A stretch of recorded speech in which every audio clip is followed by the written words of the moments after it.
There is a lot of chatter here in Washington state among conservatives about Senate Bill 5926.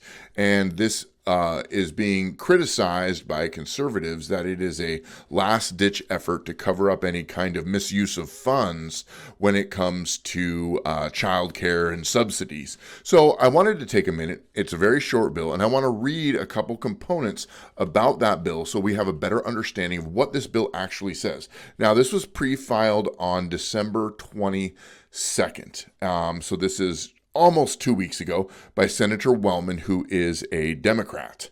And this is what it says.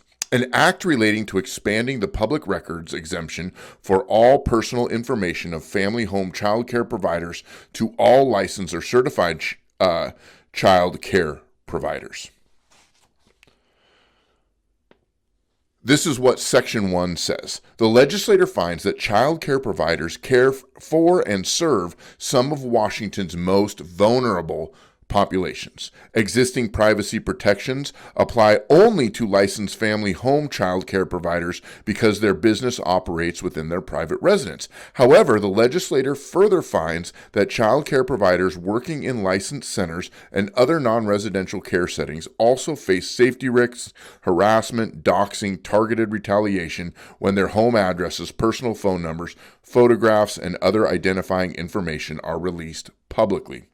The legislator intends to extend the Public Records Act privacy protections currently provided to licensed family home child care providers to all licensed child care providers, regardless of setting, to ensure that individuals who care for young children are protected from harm, intimidation, and threats. The following personal information of any individual or entity licensed or certified by the Department of Children, Youth, and Families provide child care is exempt from disclosure under this chapter. In other words, they don't have to give any personal information, no business information, none of that thing. Section 3, the department shall update privacy guidance, license communication materials, and mandatory reporter trainings documents to reflect protections in Section 2 of this act.